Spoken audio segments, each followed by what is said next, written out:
Hello students, I am Arshad Khan. आज हम class 9 का चैप्टर नंबर 2 पढ़ने वाले हैं, है ना। चैप्टर नंबर 2 का नाम है पॉलिनोमियल।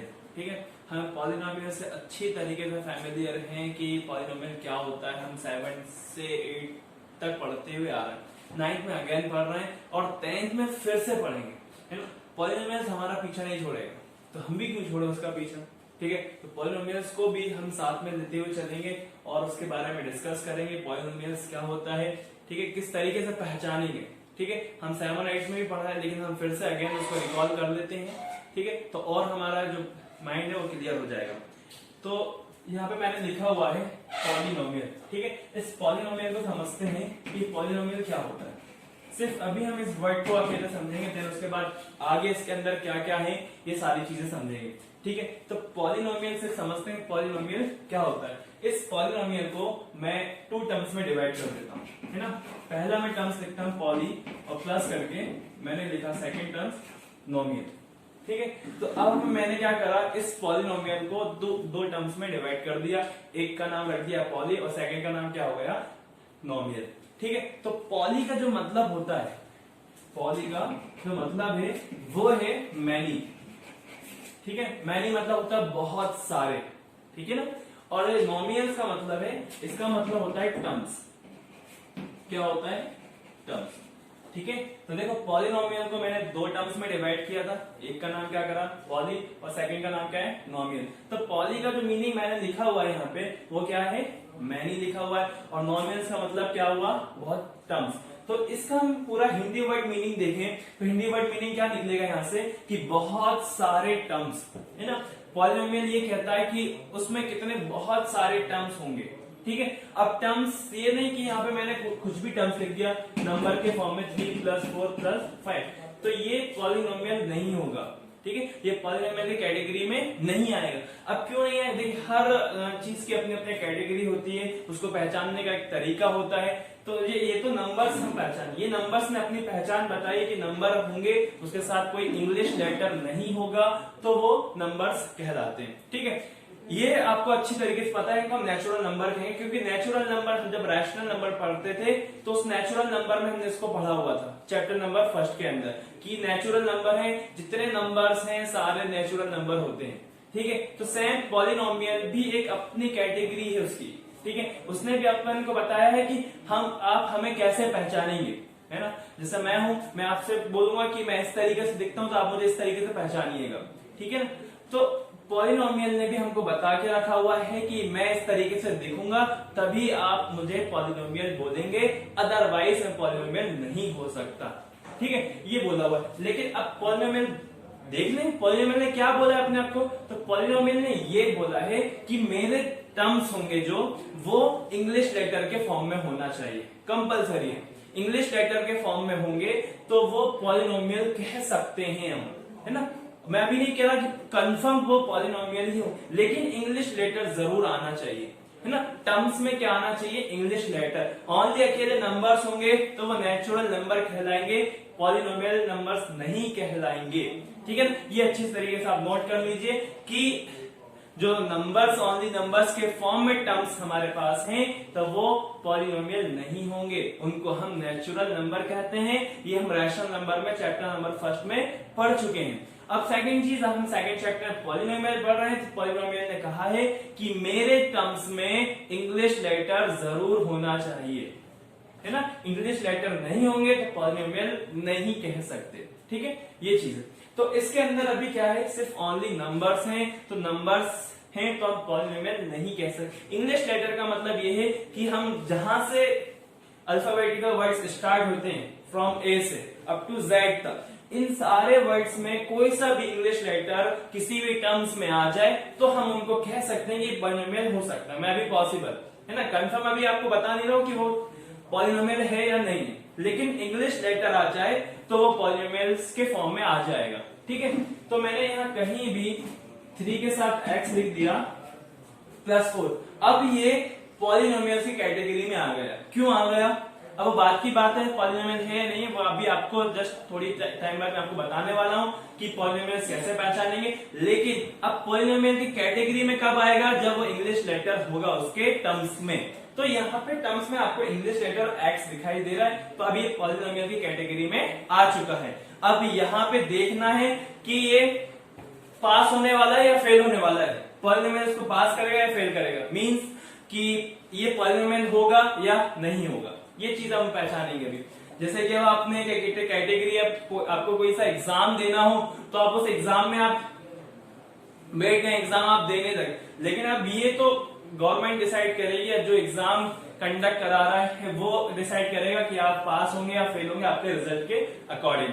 ठीक है, तो सेम यहाँ पे भी अभी ये पॉलिनोमियल की कैटेगरी में कब आया, जब मैंने इसमें इंग्लिश लेटर इंक्लूड किया, इंग्लिश लेटर इंक्लूड कर दिया, अब ये पॉलिनोमियल की कैटेगरी में आ चुका है। अब हम ये देखेंगे कि पॉलिनोमियल है या नहीं है ना, ये चीज जाने। तो वेरिएबल आप अच्छी तरीके से आपको पता है, वेरिएबल सारे जो इंग्लिश लेटर होते हैं वो वेरिएबल कहलाते हैं, है ना। मैं एक बार और यहाँ पे लिख देता हूँ कि वेरिएबल जितने भी इंग्लिश लेटर है सारे इंग्लिश लेटर होते हैं। ठीक है, अब हम उनको A for apple, B for ball, ये सब नहीं पढ़ेंगे।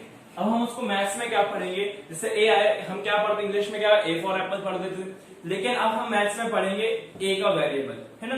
कोई भी इंग्लिश लेटर आ जाए उसके आगे हमको वेरिएबल लगाना है ना। सपोज सी आ जाए, है ना, तो सी का वेरिएबल बोलेंगे।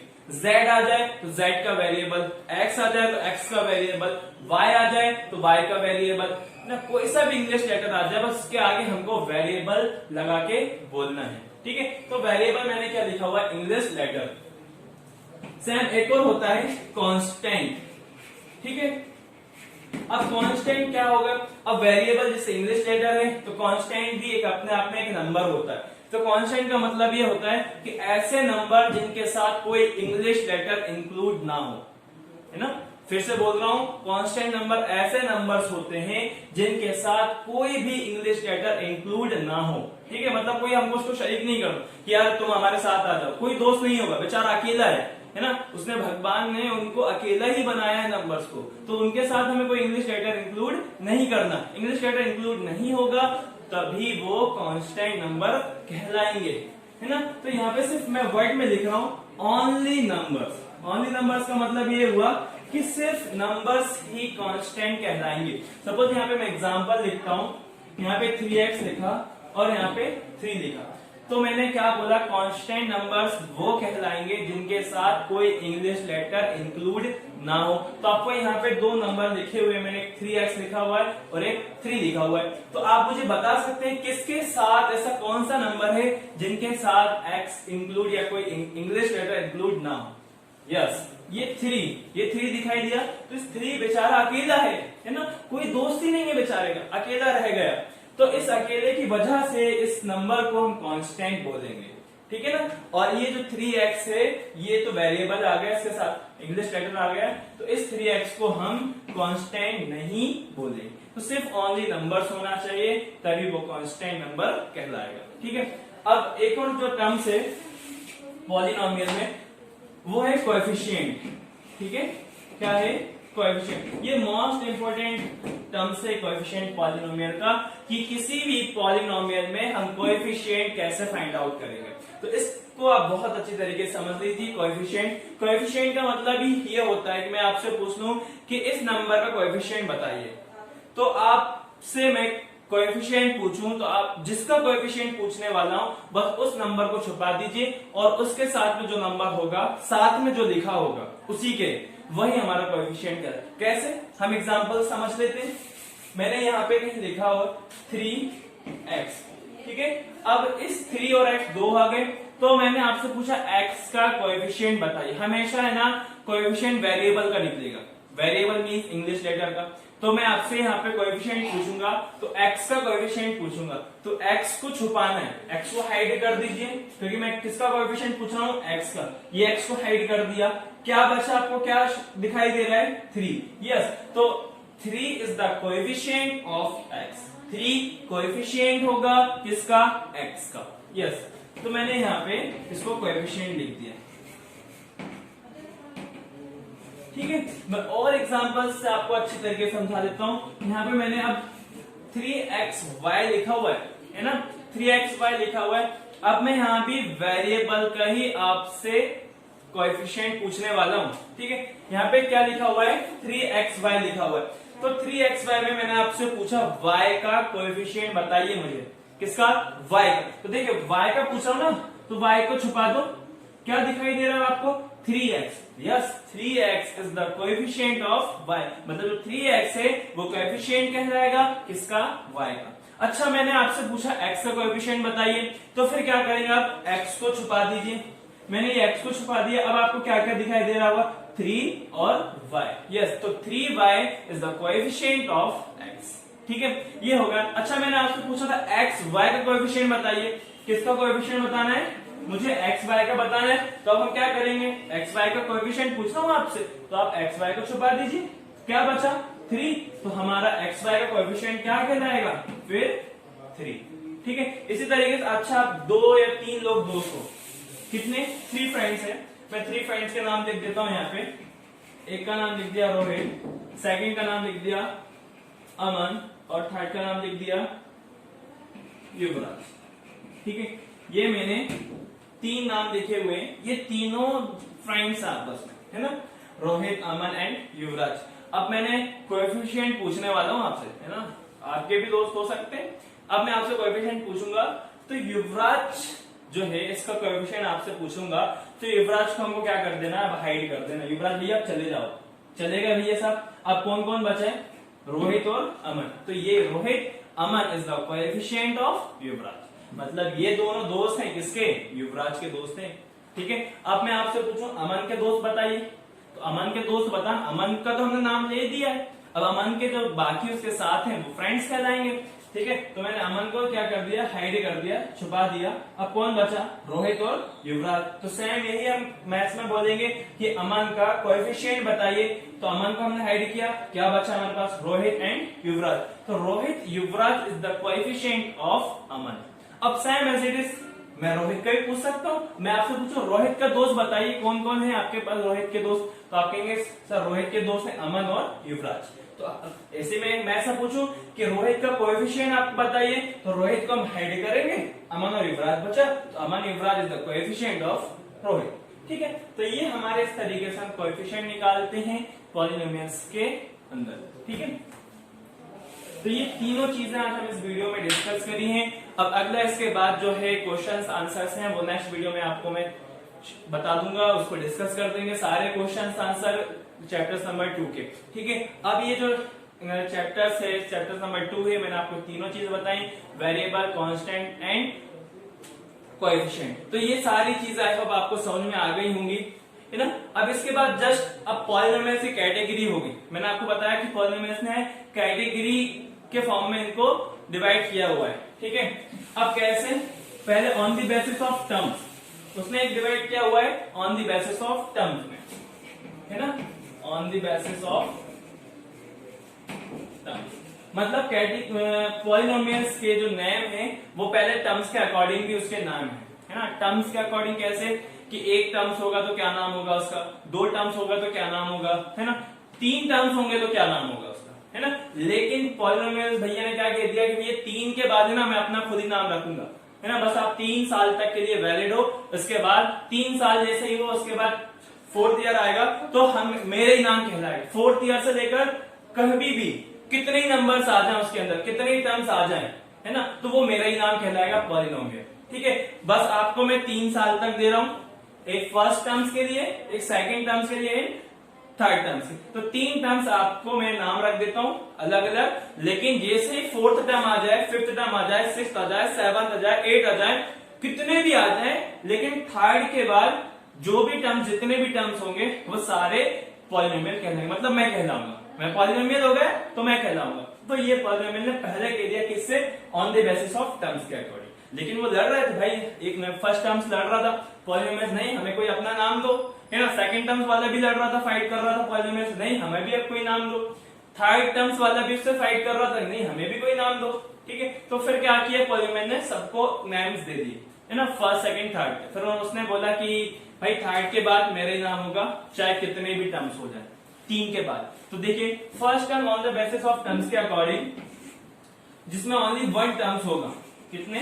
Only 1 terms. और हमेशा याद रखिए टर्म्स प्लस और माइनस के फॉर्म में होंगे, है ना, कभी भी उनके बीच में मल्टीप्लाई का साइन नहीं होगा। प्लस एक प्लस होगा तो मतलब 2 टर्म्स कहलाएंगे, 2 साइन होंगे प्लस और माइनस के तो 3 टर्म्स होंगे। तो जितने साइन होंगे उससे एक आप ज्यादा बढ़ा दीजिए तो उतने टर्म्स कहलाएंगे। ठीक है, तो क्या लिखा है मैंने यहाँ पे? ओनली 1 टर्म, मतलब पॉलिनोमियल मैंने कह दिया है कि भाई एक टर्म्स को चलो मैं नाम दे देता हूं। तो जब आपको सिर्फ एक ही टर्म्स दिखाई देगा तो उसको हम बोलते हैं मोनोमियल। क्या कहते हैं? अब पॉलिनोमियल ने नाम रख दिया इनका, चलो ये ले लो, मोनोमियल ले लो, है ना। तो छोटे बच्चे का हम नाम नहीं रखते, तो पहले साल में कुछ भी गेम लगते, बाबू और सोना सब बोलने लगते। सेकंड के बाद जैसे वो बड़ा हुआ, बाहर खेलने लगा, तो क्या करते हैं, उस बिल्कुल काला हो गया, है ना, तो उसका नाम रख देते हैं कल्लू, रख देते हैं। तो वो आंख मतलब बड़े तक भी 24 साल कितने साल का भी हो जाए तो उसका नाम वही चलता रहता है। ठीक है, तो सेम पॉलिनोमियल ने भी यही बोला है कि 3 साल के बाद 3 टर्म्स के बाद मेरा ही नाम चलेगा, पॉलिनोमियल, सिर्फ पॉलिनोमियल ही चलेगा। ठीक है, तो शुरू के 3 टर्म्स के नाम हमने बता दिए हमको, तो हम जान लेते हैं तीनों टर्म्स के बारे में। 1 टर्म्स मोनोमियल दिया हुआ है, तो हमने एक ही टर्म्स होगा तो उसको हम क्या बोलेंगे? मोनोमियल। अब जिसमें 2 टर्म्स आ जाए, ओनली 2 टर्म्स, ओनली 2 टर्म्स, इसको हम बोलते हैं बाइनोमियल। ठीक है, मतलब अब हमको है ना सिर्फ पॉलिनोमियल के अंदर 2 टर्म्स देखना है। कितने टर्म्स देखना है? 2 टर्म्स होंगे सिर्फ, तो तभी वो बाइनोमियल कहलाएगा, है ना। Same as it is a होगा 3 टर्म्स के लिए, है ना। जब 3 टर्म्स होंगे, ओनली 3 टर्म्स, तो उसको हम बोलते हैं ट्राइनोमियल। ठीक है, मैं इसके एग्जांपल्स भी लिख दूंगा कि 1 टर्म्स कैसे होगा, 2 टर्म्स कैसे होगा, 3 टर्म्स कैसे होगा। तो ये 3 टर्म्स के पॉलिनोमियल ने अपने नाम दे दिए कि भाई आप मोनोमियल ले लो 1 टर्म्स वाला, 2 टर्म्स वाले बाइनोमियल ले लो, 3 टर्म्स वाले ट्राइनोमियल ले लो। अब देखिए इनके एग्जांपल्स भी यहाँ पे साइड में लिख देता हूँ। 1 टर्म्स मतलब मैंने यहाँ पे लिखा 3xy, तो एक ही टर्म्स है। ठीक है, इसमें कोई प्लस का साइन कोई माइनस का साइन नहीं है, तो ये एक ही टर्म्स कहलाएगा। ठीक है, अब 2 टर्म्स कैसे आएंगे? मतलब एक साइन आने वाला, या तो आप प्लस का साइन लगा दीजिए या तो आप माइनस का साइन लगा दीजिए। तो मैंने यहाँ पे लिखा 3x प्लस 2y, तो वेरिएबल कुछ भी हो सकता है, हमें तो टर्म्स के बताना है। तो टर्म्स देके मैंने एक साइन लगा दिया, मतलब 2 टर्म्स आएंगे, 2 साइन लगा दिए मतलब 3 टर्म्स आएंगे। तो जितने साइन होंगे बस उसको एक काउंटिंग हमें आगे करना, तो टर्म्स हम पहचान देंगे। ठीक है, अब 3 टर्म्स के लिए क्या कितने साइन आने वाले होंगे? 2 साइन आएंगे। मैंने यहाँ पे लिखा 3x plus 2y plus 3z, तो देखिए यहाँ पे कितने साइन आ गए? 2 साइन आ गए, वो भी किसके? दोनों प्लस के। टर्म्स कितने होंगे? 3। तो देखिए यहाँ पे काउंटिंग करिए 1 2 3, 3 टर्म्स आपको दिखाई देंगे तो उसका नाम हमारे पास क्या होगा? ट्राइनोमियल। ठीक है, 2 टर्म्स आपको दिखाई देंगे उसका नाम क्या होगा? बाइनोमियल, है ना। ओनली 1 टर्म्स दिखाई देगा तो उसका नाम क्या होगा? मोनोमियल। तो ये हमने तीनों चीजें on the basis of terms में देख ली। अब पॉलिनोमियल ने क्या बोला था कि 3 टर्म्स के बाद मैं खुद ही रहूंगा, है ना, मैं अब आपको किसी को नहीं दूंगा कि अरे बस हो गए। तो अब 3 टर्म्स के बाद मतलब 4 टर्म्स आ जाए, 5 टर्म्स आ जाए, 6 टर्म्स आ जाए, 7 आ जाए, 8 आ जाए, कितने भी टर्म्स आ जाए वो सारे पॉलिनोमियल ही कहलाएंगे। ठीक है, तो आई होप ये आपको अच्छी तरीके से समझ में आ गया होगा। कहीं आपको कोई डाउट नहीं है, कोई डाउट हो तो आप उससे पूछ सकते हैं। देखिए अभी हमने क्या किया, टाइप्स ऑफ पॉलिनोमियल किसके बेसिस पे देखा? On the basis of terms पे देखे थे। अब हम उसी टाइप्स ऑफ पॉलिनोमियल हम देखेंगे on the basis of degree. ठीक है, तो ये पॉलिनोमियल्स में डिग्री भी होती है और टर्म्स भी होती है। मैंने आपको इससे पहले बताया टर्म्स में होंगे, 1 टर्म्स होगा तो मोनोमियल बोलेंगे, 2 टर्म्स होंगे तो बाइनोमियल बोलेंगे, और 3 टर्म्स होंगे तो उसको ट्राइनोमियल्स बोलेंगे। तो हमने वो टर्म्स पे देखे हुए थे टाइप्स ऑफ पॉलिनोमियल। अब हम types of polynomial on the basis of degree पे। डिग्री मींस होता है पावर, है ना। अब पावर कहाँ लगी होगी? क्योंकि देखिए पावर केमिस्ट्री में नीचे लगी होती है और मैथ्स में पावर ऊपर लगी होती है। जैसे मतलब कह सकते हैं कि टोपी लगती है, जैसे हमारे सर पे टोपी लगी, सेम वेरिएबल्स में भी यहाँ पे ऊपर पावर लगी रही। इसी को यहाँ पे जो 2 लिखा हुआ है इसी को हम पावर कहते हैं और इसी को हम डिग्री कहते हैं। ठीक है, तो यहाँ पे पावर से हमको पहचानना है वो पॉलिनोमियल कौन सा है। ठीक है, पावर 1 होगी तो उस पॉलिनोमियल का नाम क्या है, पावर 2 होगी तो उस पॉलिनोमियल का नाम क्या है, और पावर 3 होगी तो उस पॉलिनोमियल का नाम क्या है। तो यही हम चेक करने वाले हैं कि टाइप्स ऑफ पॉलिनोमियल में कि कितने टाइप्स के पॉलिनोमियल होते हैं, वो भी on the basis of degree. ठीक है, जिसमें फर्स्ट मैंने लिखा है लीनियर, ठीक है, लीनियर पॉलिनोमियल। तो हम ये देखेंगे लीनियर पॉलिनोमियल क्या होता है। तो लीनियर पॉलिनोमियल से मतलब ये है कि कोई भी पॉलिनोमियल्स के अंदर मैक्सिमम पावर 1 होना चाहिए, और हमेशा 1 है ना वेरिएबल्स के अंदर हाइड होगी, मतलब वो हमको कभी शो नहीं होगी, ना हमको कभी दिखाई देगी, हमेशा हाइड रहेगी। हमको ऑलवेज मानना है कि किसी वेरिएबल के ऊपर कोई पावर नहीं है तो वो ऑलवेज 1 कहलाएगी। जैसे कि मैंने यहाँ पे लिखा 2x, तो यहाँ पे वेरिएबल, और हमेशा वेरिएबल के ऊपर ही पावर लगी होगी, ठीक है, उसी को हम डिग्री कहते हैं। अब जैसे कि यहाँ पे x लिखा हुआ है, तो इस x के ऊपर कोई भी, इसके ऊपर सर के ऊपर कोई भी नंबर नहीं है, तो ये ऑलवेज 1 कहलाएगा, हमेशा 1 है, तो ये हमेशा हाइड रहेगा। हमको लिखना भी नहीं है कि 1 है, बस हम समझ जाएंगे कि ये लीनियर है। क्या है? लीनियर पॉलिनोमियल है। ठीक है, और एग्जांपल्स लिख देते हैं हम। जैसे सपोज मैंने यहाँ पे लिख दिया 3 की पावर 2 और यहाँ पे लिखा मैंने y। अब आप कहेंगे सर इसमें तो पावर 2 लगी हुई, तो इसको हम लीनियर नहीं कह सकते? नहीं, हम इसको लीनियर कह सकते हैं। क्यों कह सकते हैं? क्योंकि नंबर पे पावर चढ़ी हुई है ना, पावर 2, तो उसको तो हम इजीली सॉल्व कर सकते हैं। 3 का स्क्वायर कितना होता है? 9। तो ये रिजल्ट क्या आया हमारे पास? 9y निकल के आया। तो अब नंबर तो 9 हो गया, ये चेंज हो गया, लेकिन क्या वेरिएबल चेंज हुआ? क्या वेरिएबल के ऊपर जो पावर थी वो चेंज हुई? क्या नहीं हुई, वो क्या अभी भी 1 है। तो जब वेरिएबल के ऊपर ही पावर लगी होगी और जब उसकी पावर 1 होगी और 1 हमें शो नहीं होगा, तो वो इट मींस लीनियर पॉलिनोमियल। ठीक है, ये तो लीनियर पॉलिनोमियल की बात हो गई। अब पावर 2 आ जाए, ठीक है, किसी वेरिएबल के ऊपर पावर कितनी आ जाए? 2 आ जाए, तो हम उसको क्या कहेंगे? तो उसको हम बोलेंगे by quadratic polynomial. Quadratic polynomial,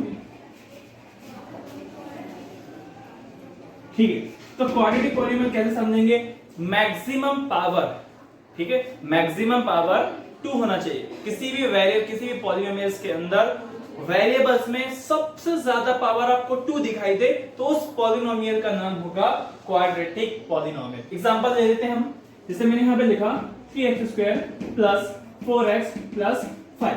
तो आप देखिए इस वेरिएबल में 3 टर्म्स हैं, 3 टर्म्स है, तो इस 3 टर्म्स के अंदर आप चेक करिए कि सबसे ज्यादा पावर कितनी आपको दिखाई दे रही है। तो सबसे ज्यादा पावर देखो हमको कितनी दिखाई दे रही है? 2। तो it means it's a quadratic polynomial. ठीक है, जरूरी नहीं है कि पावर 2 वाला फर्स्ट स्टार्टिंग में जाए, कहीं भी हो सकता है, लास्ट में हो सकता है, बीच में भी हो सकता है, कहीं भी हो सकता है। जैसे मैं एक अनदर एग्जांपल लिख देता हूं, 4x प्लस 7x² प्लस 5। तो अब मैं आपसे कहूं क्या ये क्वाड्रेटिक पॉलिनोमियल है? तो हमको बस ये चेक करना है कि वेरिएबल में मैक्सिमम पावर 2 होना चाहिए। इट्स मीन मैक्सिमम पावर 2 होगी तो it means it's a quadratic polynomial. ठीक है, तो देखिए इसमें हमको बीच में दिखाई दे रहा है 7x², मतलब x की पावर कितनी है? 2। मतलब ये जो पॉलिनोमियल दिया है, इस पॉलिनोमियल का नाम होगा क्वाड्रेटिक पॉलिनोमियल। ठीक है, last one is cubic polynomial. Cubic polynomial, ठीक है। अब क्यूबिक पॉलिनोमियल्स में क्या होता है? तो क्यूबिक, जिस देखिए हमने लीनियर में देखा कि सिर्फ ओनली 1 पावर होती है किसी वेरिएबल की। हमने क्वाड्रेटिक पॉलिनोमियल चेक किया, इसमें कितनी पावर होती है? मैक्सिमम पावर 2 होती। तो सेम एक पावर इसमें बढ़ जाएगी, तो क्यूबिक में क्या होगा? 3 होगा। तो मैक्सिमम पावर हमको 3 चेक करना है। यदि मैक्सिमम पावर 3 आती है तो it mean is called cubic polynomial. Examples ले लेते हैं हम। यहाँ पे मैंने लिखा 7x³ 3x² प्लस 2x और प्लस 1। तो देखिए ये डिक्रीजिंग ऑर्डर में जा रहा है ना, 3 के बाद 2, फिर 2 के बाद 1 एंड कांस्टेंट नंबर। तो हमको सिर्फ इतना चेक करना है कि पॉलिनोमियल्स के अंदर वेरिएबल की मैक्सिमम पावर 3 हमको फाइंड करना है। यदि आपको मैक्सिमम पावर 3 दिखाई दी तो उसको हम बोलेंगे क्यूबिक पॉलिनोमियल। तो इसमें आपको देखिए इस एग्जांपल जो मैंने लिखा हुआ है इसमें आपको 3 पावर दिखाई दे रही है कहीं? जी, 7x³ x की पावर कितनी है? 3। तो it means it's a cubic polynomial. तो ये जो क्यूब वाला टर्म है, पावर 3 है, वो कहीं भी आ सकती है। फर्स्ट टर्म में भी लिख सकते हैं हम, सेकंड टर्म में भी लिख सकते हैं, थर्ड टर्म में। लेकिन ये जनरल इक्वेशंस होती है अरेंज करने के लिए। पॉलिनोमियल की जनरल इक्वेशन जो होती है वो इस तरीके से कहलाती है। क्वाड्रेटिक इक्वेशंस की होती है x² plus bx plus c। इसी तरीके से जनरल इक्वेशन क्यूबिक की क्या होगी? ax³ plus bx² plus cx plus D, ये क्यूबिक पॉलिनोमियल की जनरल इक्वेशंस है। ठीक है, गॉट इट। ये सब पॉलिनोमियल्स के टाइप हैं। ठीक है, अभी हमने जस्ट डिग्री में चेक कर लिया। अब अनदर जो वीडियो है वो आपको मैं नेक्स्ट क्लासेस में दूंगा। Thank you so much.